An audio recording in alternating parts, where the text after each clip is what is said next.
네, 오늘은 요한일서 5장 13절부터 21절까지를 나누겠습니다. 제가 아는 한 목사님은 어떤 회의를 하면 이것저것을 말씀하셨습니다. 회의 주제는 다른 것인데 이것저것들을 말씀하시니까 처음에는 이해가 가지 않았어요. 저처럼 이 단순한 사람에게는 그렇게 말씀하시는 것이 굉장히 힘든 일이었거든요. 그런데 나중에 알고 나니까 이것저것을 말씀하신 이유는 이 듣는 청중들의 여러 가지 반응을 고려했기 때문이었습니다.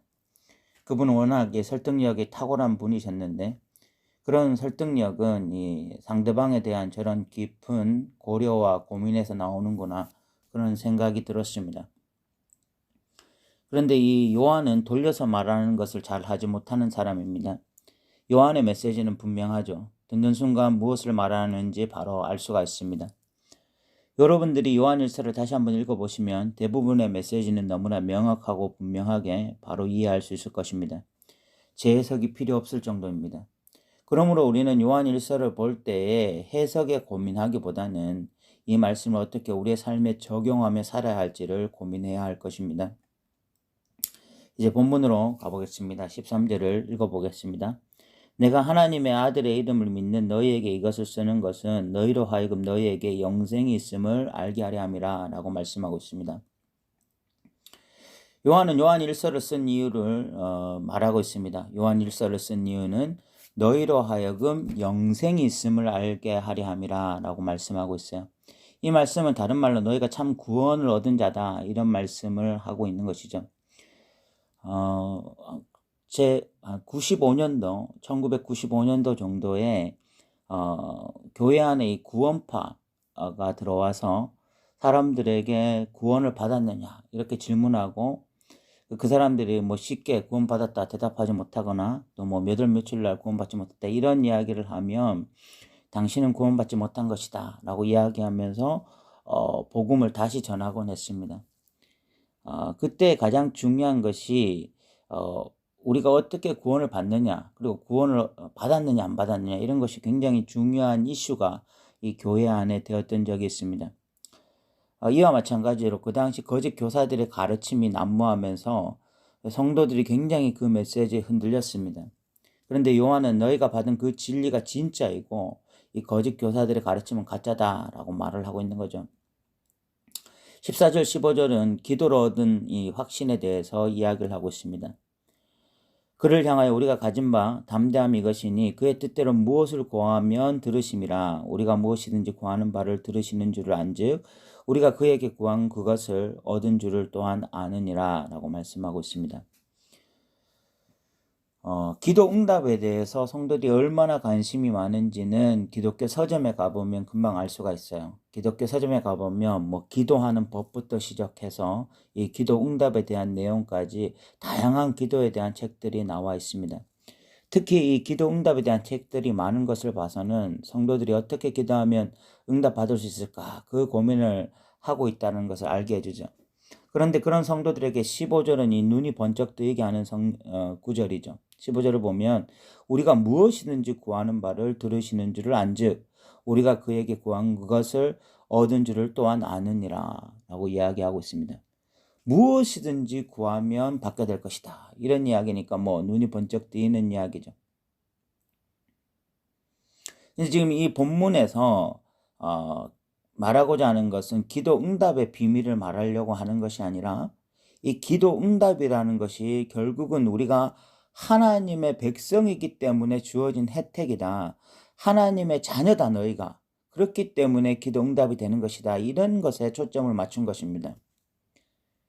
그래서 우리가 이 주목해야 되는 것은 이 14절인데 14절에 보면 그를 향하여 우리가 가진 바 담대함이 이것이니 그의 뜻대로 무엇을 구하면 들으심이라 라고 말씀하고 있습니다.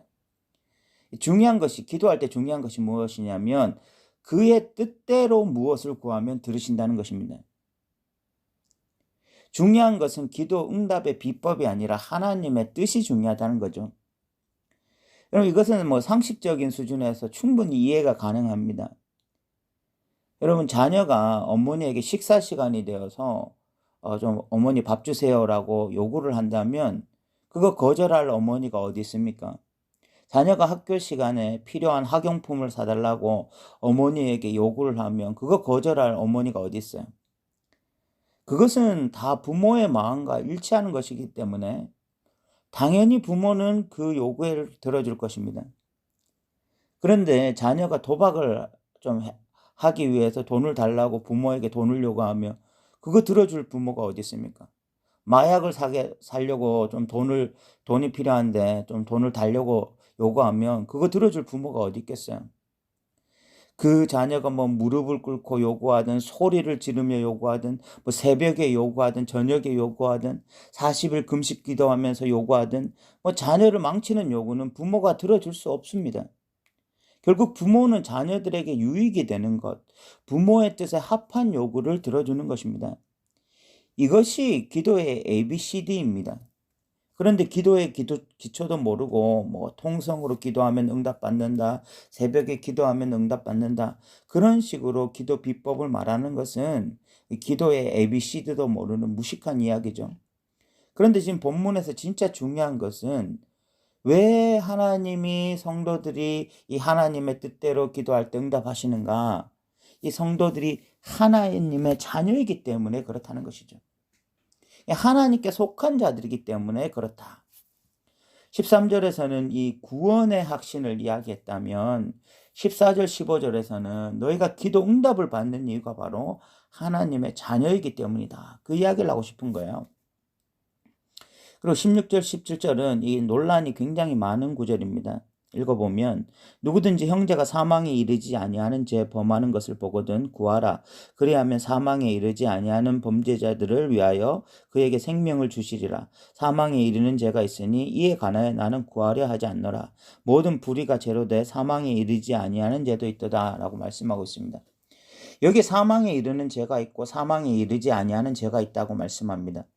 이에 대해서 논란이 많은데 어떤 사람들은 사망에 이르는 죄는 성령 해방죄라고 말하기도 하고 어떤 사람은 이 고의로 죄를 범하는 고범죄라고 말을 하기도 합니다. 사망에 이르지 아니한 죄는 그 나머지 죄들이라고 말을 하고 있는 것이죠. 여기에 대해서 어거스틴은 이 사망에 이르는 죄는 최후까지 뉘우치지 않는 죄로 보았고 이 칼빈은 하나님의 진리의 영광을 접하고도 거기에 대해 모른다고 변명할 수 없는 자리까지 갔음에도 불구하고 하나님의 진리에 대해서 계속해서 반응하는 죄, 하나님의 진리에 대해서 계속해서 거부하면서 무시하는 죄라고 말을 했습니다. 이런 다양한 이야기들에 우리는 귀를 기울일 필요가 있고 저마다 일리가 있는 의견이라고 생각합니다. 그런데 본문 속에서 한번 생각해 보면 이 본문에 국한돼서 한번 생각해 보면 요한이 이 사망에 이르는 죄를 적 그리스도에게 속한 것으로 말한 것은 아닐까 그런 생각을 해보게 됩니다. 그래서 이 예수 그리스도에 대한 복음을 충분히 들었음에도 불구하고 예수님이 육체로 오신 것을 거부하는 것이 이 사망에 이르는 죄가 아닐까 그런 생각이 듭니다. 사망에 이르지 아니하는 죄, 인간은 이 인간의 연약함으로 저지르는 죄를 의미하는 것으로 보이고요. 요한은 사망에 이르는 죄에 대해서는 구하지 않는다라고 말을 하는데 이는 적 그리스도에게 속한 자들을 위해서는 기도하지 않는다 이런 의미로 볼 수 있을 것이라고 저는 생각합니다. 그리고 요한은 이제 18절에 돌직구를 다시 한번 날립니다. 읽어보겠습니다. 하나님께로부터 난 자는 다 범죄하지 아니하는 줄을 우리가 아노라. 하나님께로부터 나신 자가 그를 지키심에 악한 자가 그를 만지지도 못하느니라 라고 말씀하고 있습니다. 그런데 이 말씀은 16절에 형제가 사망에 이르지 아니하는 죄를 범하면 이라는 말씀과 모순되죠. 충돌합니다. 형제는 그리스도인인데 18절에서는 하나님께 속한 자는 죄를 범하지 않는다라고 이야기했고 16절에서는 형제가 사망에 이르지 아니하는 죄를 범하면 이라고 이야기하니까 서로 모순되고 충돌되는 거죠. 그런데 우리가 이 지금까지 요한의 논리의 전개 방식을 따라오신 분들은 요한이 왜 이런 말을 하는지 이제는 아셨을 것이라고 생각합니다. 요한은 소속과 그에 따른 특성을 말하고 있는 것입니다. 하나님께 속해 있는 자들은 죄에 머물러 있을 수가 없습니다. 그 이유는 그들이 하나님께 속해 있기 때문이죠. 그래서 죄를 짓지 않는다고 말을 할 수 없으나 죄를 지으면 불편합니다. 그래서 죄가 성도들을 지배할 수 없고 죄에 머물러 있지 않고 다시 빛의 자리로 나옵니다. 그래서 19절에는 다시 소속의 문제를 요한은 이야기하고 있어요. 19절을 보면 또 아는 것은 우리는 하나님께 속하고 온 세상은 악한 자에게 처한 것이며 라고 말씀하고 있죠. 하나님께 속한 자가 있고 세상에 속한 자가 있는데 성도들은 하나님께 속한 자다라고 이야기를 하고 있습니다. 20절은 성도들이 아는 진리에 대해서 이야기하고 있습니다. 읽어보면 또 아는 것은 하나님의 아들이 이르러 우리에게 지각을 주사 우리로 참된 것을 알게 하신 것과 또한 우리가 참된 자 곧 그의 아들 예수 그리스도 안에 있는 것이니 그는 참 하나님이시요 영생이니라 라고 말씀하고 있습니다. 하나님으로 말미암아 우리는 영적 지각을 가지게 되었고 그 지각 속에서 진리를 알게 되었습니다. 그 진리가 바로 예수 그리스도고 그 안에 있는 영생이라고 말을 하게 되었습니다. 그것을 분명하게 아는 자들이 성도입니다. 저는 오늘날 우리가 이 예수님을, 이 영생을 더 분명하게, 더 명확하게 알아갔으면 좋겠습니다.